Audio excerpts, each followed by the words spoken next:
The CBS Radio Mystery Theater presents...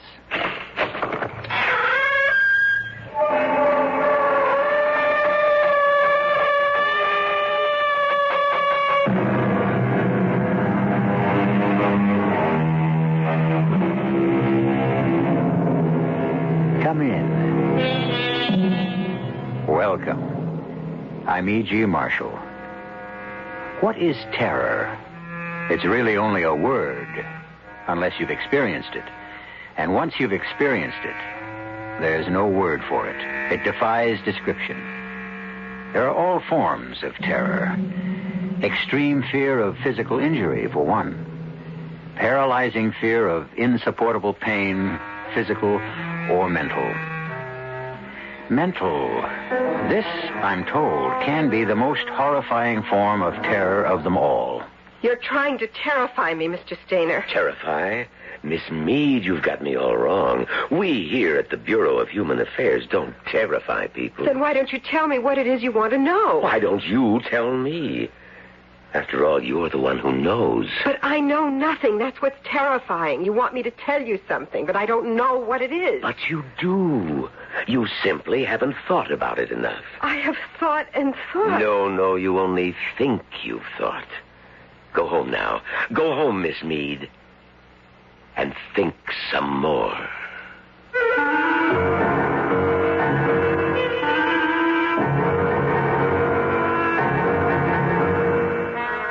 Our mystery drama, A Small Question of Terror, was written especially for the Mystery Theater by George Lothar and stars Terry Keane.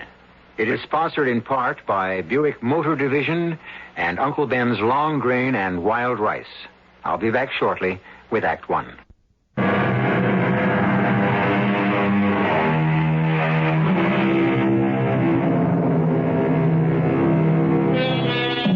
As I said at the outset, terror can take many forms, disguises. Consider the case of Alexis Meade, a young woman, intelligent, attractive, occupation, sales clerk, engaged to be married, lives with her widowed mother, Emily, whom she supports. The place? An apartment in, a city. A city in, a country. Time? Could be today, could be tomorrow. Not important. What's important is, it happened. And it could happen again. But, Mother, what does the Bureau of Human Affairs want with me? What could this... What's his name? Where's the letter? Oh, here it is. Gilbert Stainer. What could he possibly want with me? Well, now, if you ask me, Alexis, it's probably nothing at all. Some little unimportant matter about, I don't know. Nothing to get upset about, dear. Mother, this is from the Bureau of Human Affairs, which is just a cover for the secret police. And this man Stainer is titled here under the signature. He's director of interrogation. In heaven's name, what could he want to interrogate me about? Well, I can't imagine. I really can't. Unless you did something you shouldn't have done. Did you, Alexis? Like, I don't know, complain to someone, maybe at the office, that we haven't enough to eat? That the protector, our glorious protector, has called for austerity measures? Mother, please, stop running on. Oh, I'm sorry, dear. I do talk too much. I know. Mother, you didn't complain about something. Anything? Did you? Me? Complain? Say anything that somebody might have reported. Oh, no, really, Alexis. Oh, I do talk too much. I do, I know. But, my dear, you know better than to ask me that. Well, you know better than to even think I'd be foolish enough to say anything critical of our protector or the government or anything. Mother. Sorry, dear. The letter gives no reason why this Mr. Sturmer wants to see you. Stainer. No.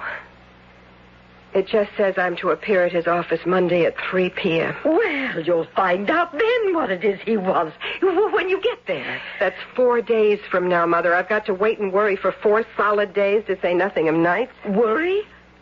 Oh, my dear, I certainly wouldn't worry. Mother, some people who have gone into the Human Affairs building, in fact, a good many people, have never been seen or heard of again. Oh, I've heard that. Well, you can believe it. Oh, I'll get it. Hello? Eric, honey. Oh, Eric. How are you, darling? Oh, I'm not sure. I just got home and found a letter waiting for me from the Bureau of Human Affairs. You too? What? You? Yes. I'm ordered to appear at 3 o'clock next Monday. I've been told to be there at 2. Who signed your letter? Somebody named Stainer. Gilbert Stainer. What do you suppose this is all about? I wish I knew. I wish I knew now instead of having to wait until Monday. Yeah, me too. It kind of worries me, Alexis. It scares me, Eric. It scares me half to death.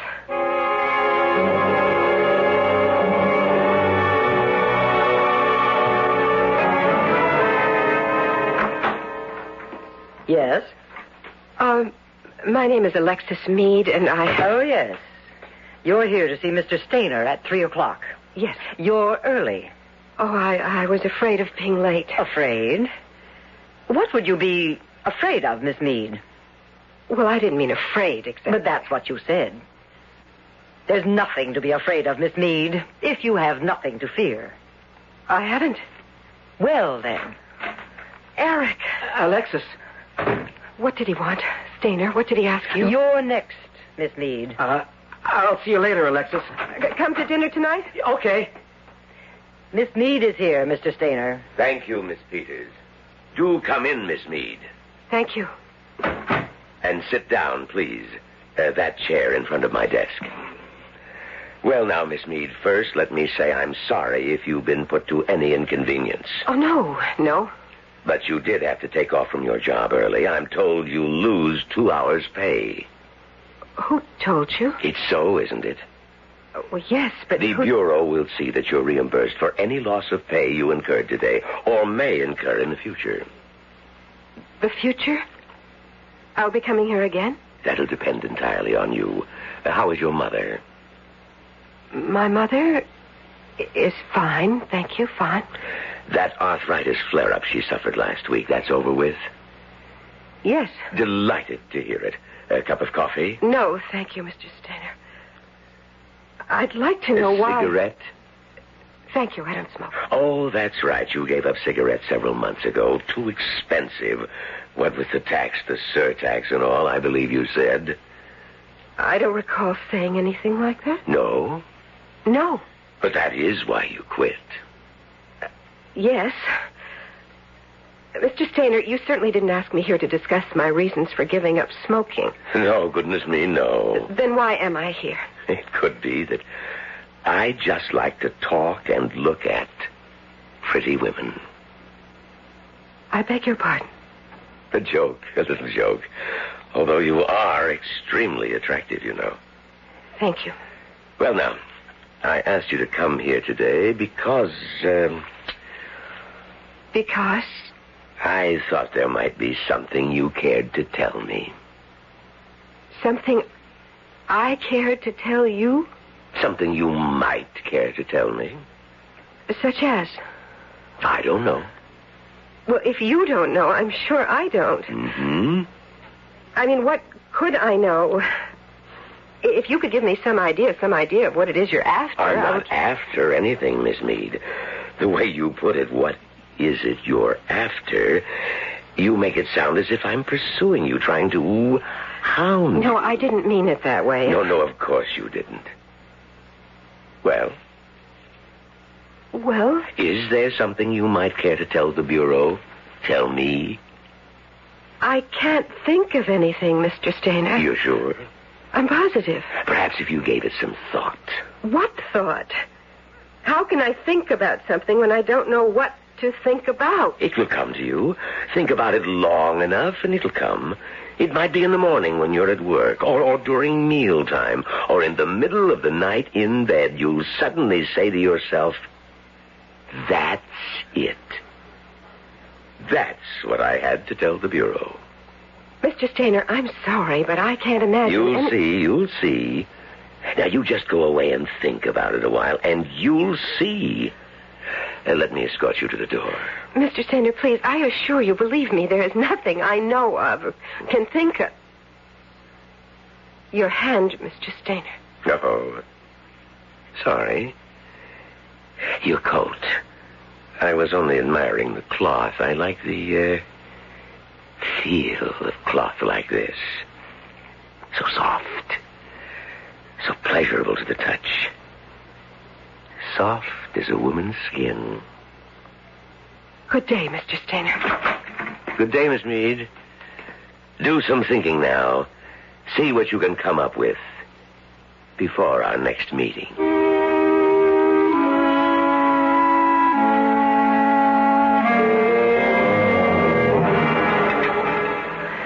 Before our next meeting. The last thing he said just as I left. Oh, stop worrying and eat your dinner, Alexis. What there is of it. And you, Eric? Those were his last words to me, too. That means he's going to call us in again. Obviously. Have my meat, Alexis. Mother, no. No. You finish the meat. I don't want any more. You don't want any more because you think I haven't had enough. Well, you haven't. None of us has. None of us ever does. Everything's in short supply. Oh, and the prices. I was saying to Maggie Norton only the other day. I met her in the supermarket. You know, we hadn't seen each other in months. You didn't say anything to Maggie. Anything that might be misconstrued. What? Anything she could have reported to the Bureau of Human Affairs. Now, what do you take me for, Alexis? I'm only trying to find out, searching for whatever it is Stainer knows. But didn't he say he doesn't know? Mother, he knows. Eric and I wouldn't have been ordered to appear if he didn't know. He's just playing cat and mouse. That's what he's doing. He's trying to get us to confess to something. Well, confess to what? I'm telling you, I'm so on edge even now, even after just one meeting with him. I'd tell him what he wants to know, if I knew what it is. Eric, are you sure you don't? Don't know? Yes. I don't get you, Alexis. Could it be that you maybe said something, sometime, to someone that might have been better left unsaid? You think I'm some kind of nut? Of course not, but... But what? Don't be so touchy, Eric. You could have said something. I could. Mother could. Not a word. Not a word. I'm no fool, Alexis, not me. You just don't know who you can trust anymore. I guess there wouldn't be any more coffee, Mrs. Meade, would there? Maybe a few drops, Eric. Give me your cup. Well, something has been said, and if we're smart... Here you are, Eric. We'll find out what it was. Because one thing is sure. What happened with Mr. Gilbert Stainer today is only the beginning. Yeah. I think I know what you mean. You know what I mean. What do you mean? Nothing, Mother. Well, oh, Mother, please. Now, don't start crying. That's what you mean.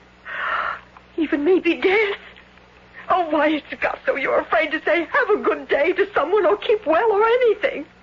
Well, I said to Maggie Norton, we hadn't seen each other in months, and we were talking about the scarcities and the high prices, and she said not to worry because the protector would take care of things eventually. And I said, I could have bit my tongue. I said, you know, joking. I said, someday he'll protect us to death. Eric, you dropped your cup. I'm sorry. Mother, you didn't say that to Maggie Norton. Oh, I could have bit my tongue. But I told you. You said it to me once, and I told you then to never say it again. Eric, what is it? It's nothing. Why did you drop the cup? Was it what Mother just said? No. Honestly, Is that what Stainer is after? Is it? Well, how do I know what Stainer is after? You do know. What Mother said about the protector protecting us to death. Is that it? Eric, for heaven's sake, tell me. I can't stand not knowing. I can't stand it.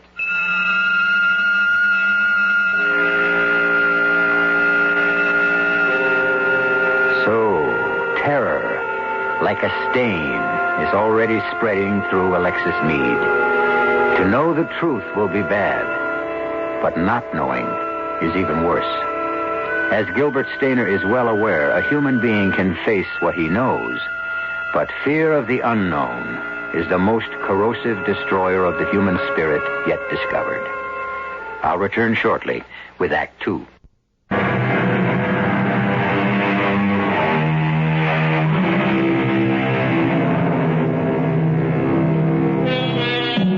A small question. A simple, seemingly innocent question. Is there anything you'd care to tell me? A small, simple question? Yes, but one fraught with terror for those who are asked by Gilbert Stainer of the Bureau of Human Affairs. For Alexis Meade, of whom he has asked it. In the apartment she shares with her mother, Alexis faces her fiancé, Eric, and cries. Eric, you know. You do know. For heaven's sake, tell me. I can't stand not knowing. All right. I'll tell you. I didn't want to. I was afraid it would make things worse for you. Eric, tell me. This afternoon, Stainer asked me if I had ever heard anyone make that remark about the protector. Well, of course, I lied. I said no. You had heard it. Where?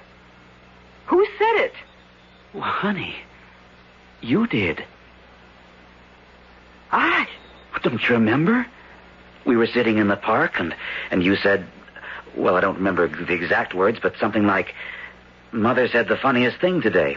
Could be a dangerous thing if she ever repeated it, and I warned her not to, but you just had to tell me, you said. And you told me. You don't remember? Yes. I'd forgotten about it. It didn't seem important then. There was no one around. No one could have overheard. Was there? I don't remember. You know, we had a little laugh over it, and then I guess we both forgot it. And he did ask you, Stainer. If I'd ever heard that remark made by someone. And like I said no. Well, is it such a terrible thing to say? I said it as a joke. You said it as a joke. Mother, the trouble is the world we live in is no joke. I meant nothing, you meant nothing when you said what you said about protecting us to death. That they can take a thing like that and build it, and build it. Alexis. I'm sorry.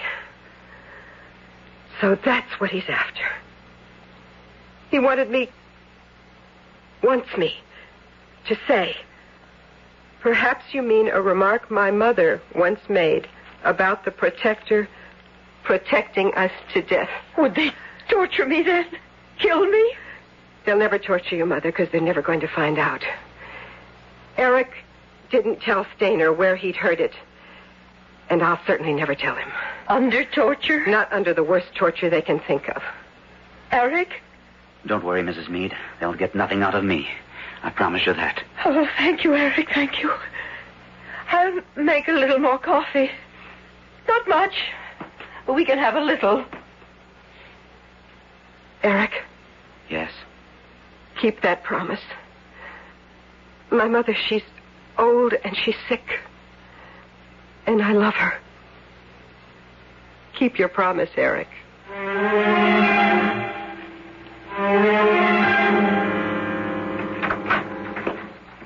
Well, don't stand there staring at me as if you'd seen a ghost, Miss Meade. Sit down. Is there something wrong? I was asked to come and see Mr. Stainer again. I didn't expect to find you behind his desk, Miss... Or is it Mrs.? Miss Peters. Miss Peters. Mr. Stainer was called away unexpectedly. I'm taking over for him temporarily. I am his assistant, you know. I didn't know. Yes. And perhaps it's just as well, his being needed elsewhere at the moment. He himself he mentioned, that you might speak more openly to me. You know, woman to woman. Miss Peters, let's get something straight. I didn't know then, and I don't know now what it is he wanted me to tell him. But of course you do. I do not. Oh, my... What was that? What was what? That scream. Scream? You heard a scream. You know I heard a scream. It came from the torture chambers in the cellar. Now, don't tell me you believe the stories you've heard, Miss Meade. You know about the hideous tortures that go on in this place. Oh, we are not in the habit of torturing people here.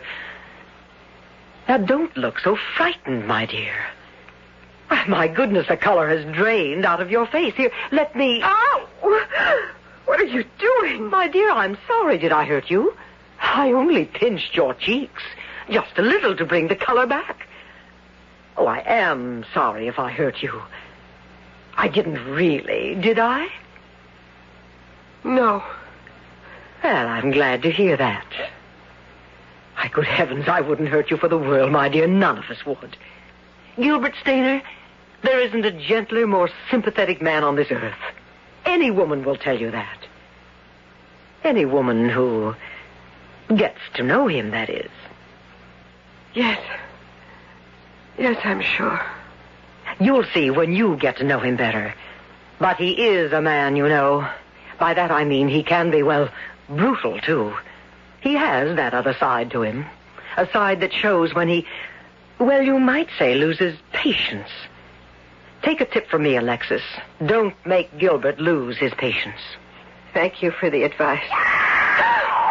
What is it now, Alexis? You know what it is. That scream. You're letting your imagination run away with you. And don't you start imagining things like frightful tortures and slow deaths. All you have to do, my dear, is tell us if there's anything you would care to tell us. If you would tell me what it is you want to know. But how could we know what it is you'd care to tell us? Oh, this is impossible. This is just plain simply impossible. No, you're tired, my dear. And those screams you thought you heard are still bothering you. I tell you what. You go home and think things over. I don't have to. But you do. Gilbert and I have been through this many times before, Alexis. Believe me, we have.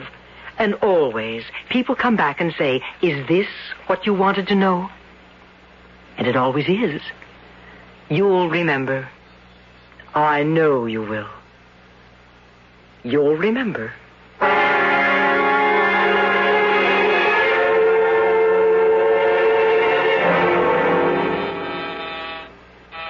Eric?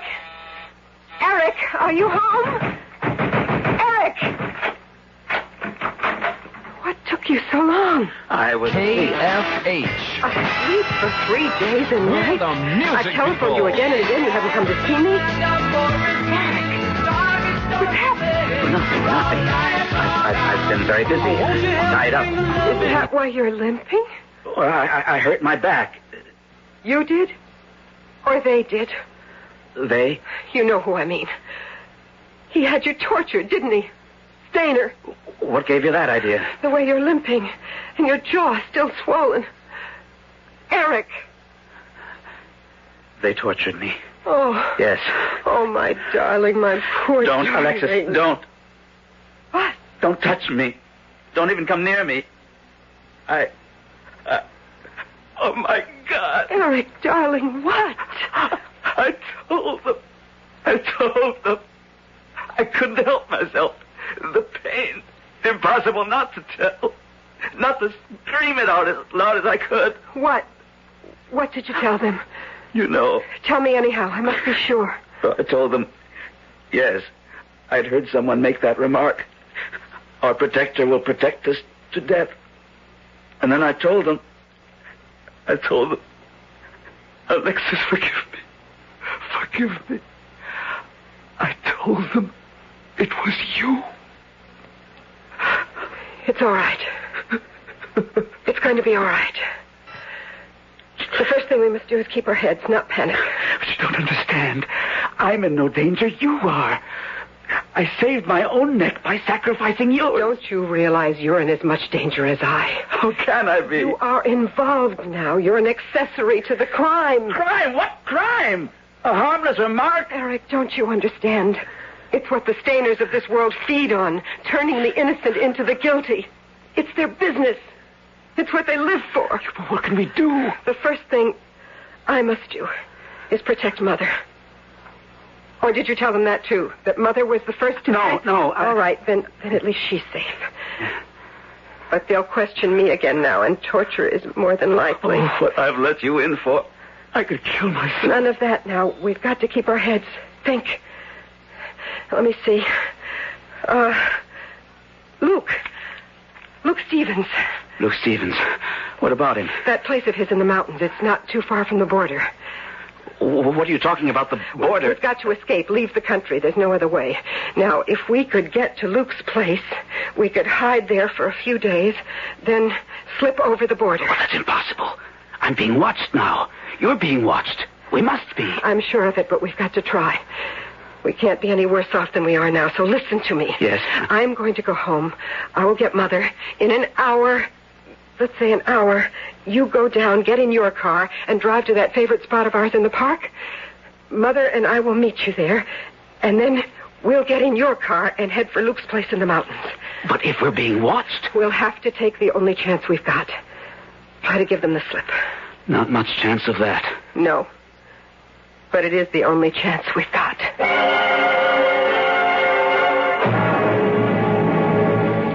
I don't understand, Alexis. Why suddenly do you want to go for a walk in the park?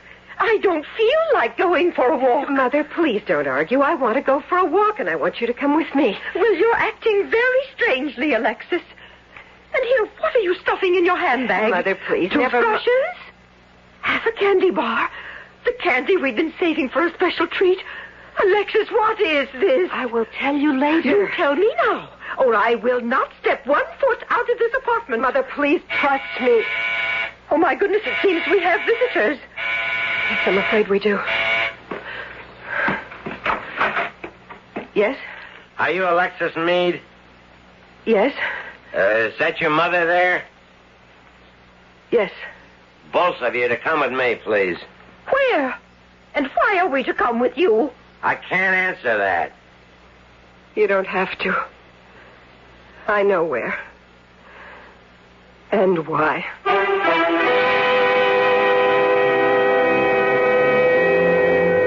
Alexis Meade fights the terror that tries to surge through her as she and her mother go with the agent from the secret police. To what? Torture? Death? We'll find out when I return shortly with Act 3.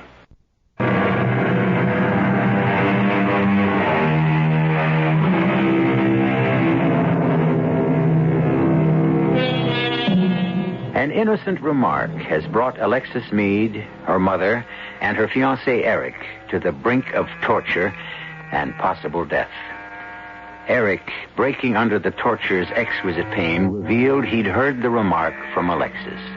But Alexis has not yet divulged that her mother, Emily, first made the remark to her. Not yet. Now, as all three sit and wait in a small room at the Bureau of Human Affairs, a fourth presence waits with them. An invisible but palpable presence whose name is Terror. 2 hours. They've kept us waiting 2 hours. Why?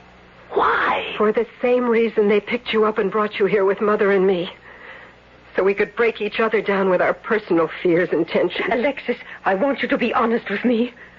All this, it's because of that remark, that silly, joking remark I made. No. I'm sure it is. What else could it be? I don't know what remark you're talking about, Mother. You never made any remark to me that I know of. Did. The one about the problem, Alexis. What are you doing to me? I am trying to silence you, Mother. But I might have known that's impossible. Room could be bugged. Bugs? Bugs? Hidden microphones, Mother. Now, please don't say another word. You, come with me. Me? Where are you taking her? Come along. But I... No. I... Wait a minute, please. My mother is old. She's old and she's sick. Wait, please, wait. Eric. Oh, God, what are they going to do to her? I don't like to think. I can't stand it. Not to know what they're going to do to her. They're doing this to break me down. They know what my mother means to me. They're using fear, my fear, of what they may do to her to break me. Well, you can't be sure of that. You, this way. What for? Just come along, please. They're going to torture me again. I won't be able to stand it. Alexis! Come along now. Alexis! Alexis! Oh, my God. Oh, God. Yes. Yes, God. Oh, I go on my knees and I beg you to help me. I've never asked help of you in the past, but I need you now. Be with me, I beg you. If there's a way out, a way to escape, show it to me, not for my sake, but theirs, Mother's and Eric's. I'm not begging for myself, but for them, because I love them. Why, Miss Meade, what on earth are you doing on your knees? I'm praying, Miss Peters. Oh, come now. You don't really believe in God, do you? I don't know. Come along. Gilbert, Mr. Stainer is ready to see you now. I've told him all I know. Which was that you knew nothing. A lie, of course, but never mind. He has something to tell you. What? Come along, my dear. Find out for yourself.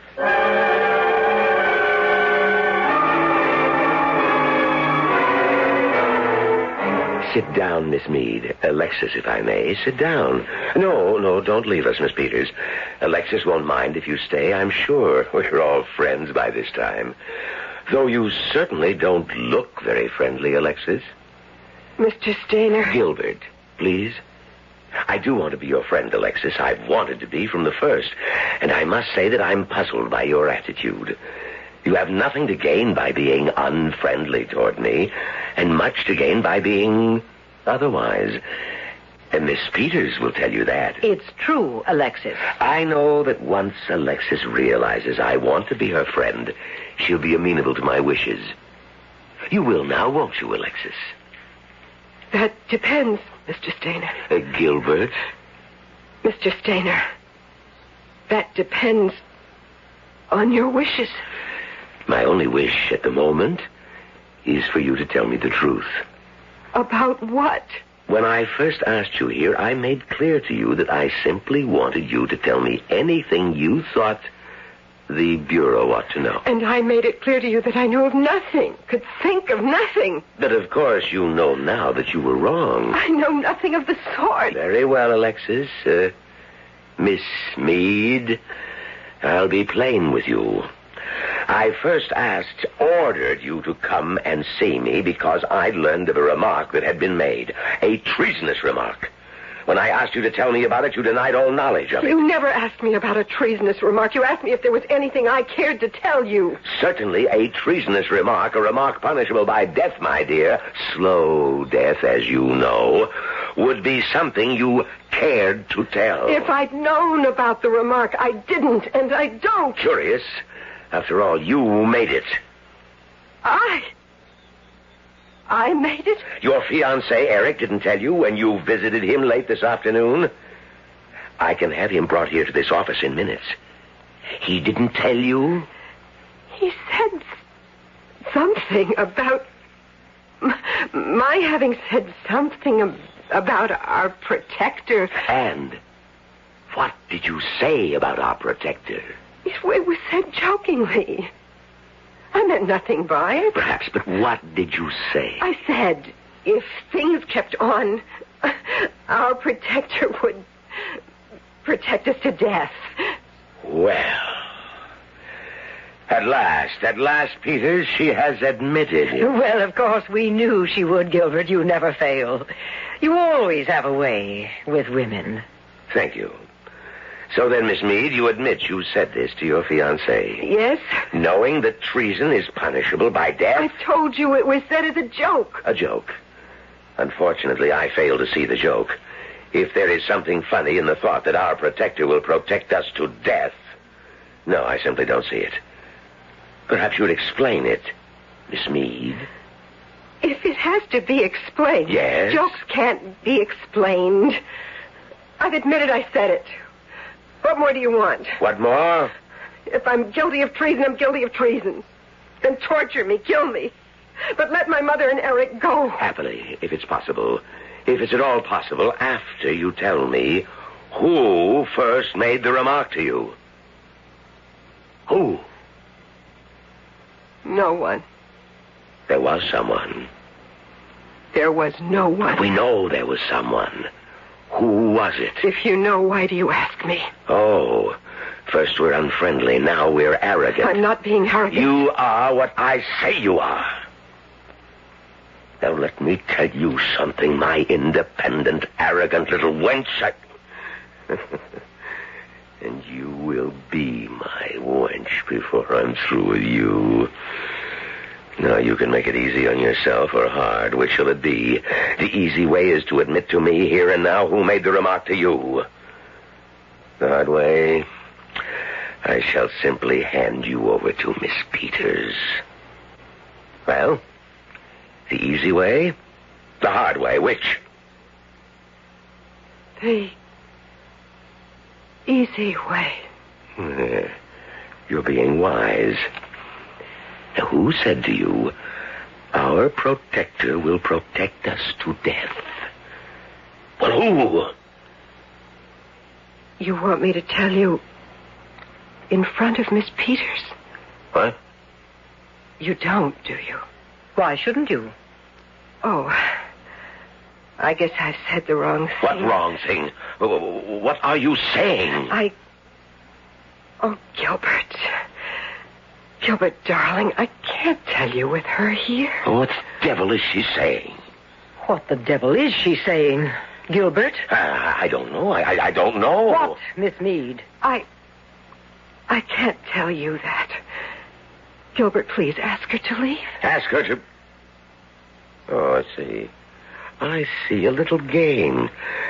You're trying some little game. You're trying to suggest in front of Miss Peters, trying to suggest that somehow, in some way, there's something between us, between you and me. No. There's nothing between you and me. Nothing. One moment.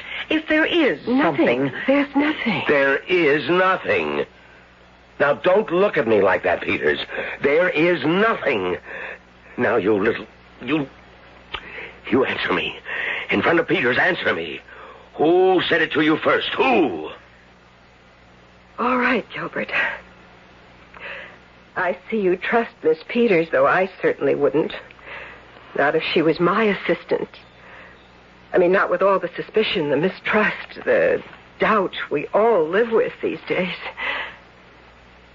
Why, she could have your job 10 minutes after you were executed. She'd snap it up, too. You know that. For the last time, who told you? Well, if you insist. You did, of course. I? Gilbert, have you forgotten that night?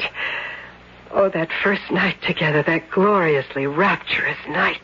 What in the name of... course, I know you were, you weren't drunk, but you know, you talked a little too much, maybe. Said some things you'd not have said if... No, she's lying, Peters. I swear she's lying. If you say so, I suppose she is, but... But what? It's well known, Gilbert, Mr. Stainer, that you have a way with women. Not this woman. Not this little conniving trollop. Believe me, Peters. Now believe me. I believe you, Mr. Stainer. And I'm sure our protector will, too. What do you mean, our protector will? He'll believe that everything I say in my letter is a lie. Nothing but a lie. Say what's in your letter? What letter? Gilbert, darling, I'm sorry. I'm really sorry. But we do live in an age of terrible mistrust and suspicion, and, a girl has to protect herself, and so I wrote a letter to our protector telling him all about us. There is nothing to tell about us. If you said there was, you lied. You lied. No, darling, but let's hope he thinks so. When did you send this letter? Oh, I didn't. You didn't send it? Gilbert, of course not. Would I want any harm to come to you after what we've been to each other? Weeks of torture? Slow death? Would I want that for you? Where is this letter? I have it. A friend of mine has it. What friend? Gilbert, if I told you that... Oh, of course I can't. But you needn't worry about it. My friend won't send it unless something happens to me. Unless A shrewd little wench, Peters. A very shrewd little wench. There is nothing between us. And there is no letter, I'm sure of that. Are you, Mr. Stainer? Of course.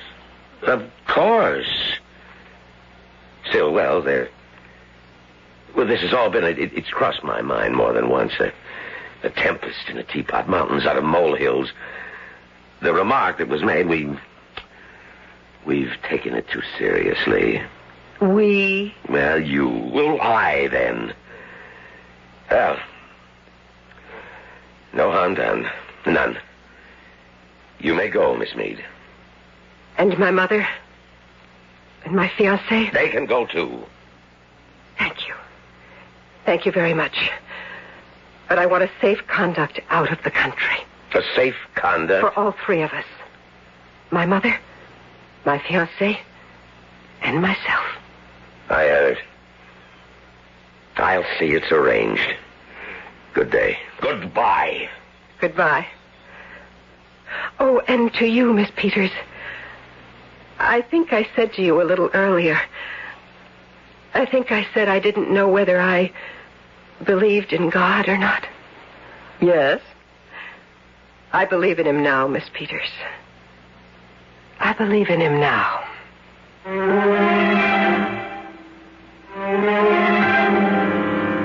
I don't recall Alexis writing a letter, do you? Could have, though. Not important. I mean, whether there was a letter or wasn't. What strikes me as important is that she called on God for help, only in extremity. Seems to me we all of us make that same mistake. Sure, call on him when you need help, but call on him when you don't need anything. Just call. Doors always open, 24 hours a day. I'll be back shortly.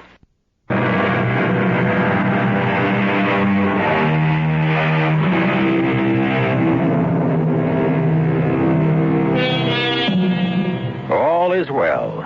Alexis and Eric are married now, living contented lives in this country. Alexis' mother's well, too. Talking a blue streak as always. There's a difference, though. In this country, she can say what she wants to say, and does, without worrying about it. Our cast included Terry Keane, Gordon Gould, Joan Shea, and Leon Janney. The entire production was under the direction of Hyman Brown. And now, a preview of our next tale. I stepped out just before sunset, choosing my footing carefully, watching the setting sun and thinking of Anne. And suddenly, yes, standing in front of me, beyond the battlements in midair, was the figure of Alfred Monckton, faintly luminous, as he stands behind you now. Was this before the news of the duel reached Wincott? 2 weeks? I didn't know the date of it then, as I do now. It was March 14th. The same day as I stood on the battlement. The very moment the bullet entered his side and killed him. Radio Mystery Theater was sponsored in part by Uncle Ben's Long Grain and Wild Rice and Buick Motor Division. This is E.G. Marshall inviting you to return to our Mystery Theater for another adventure in the macabre.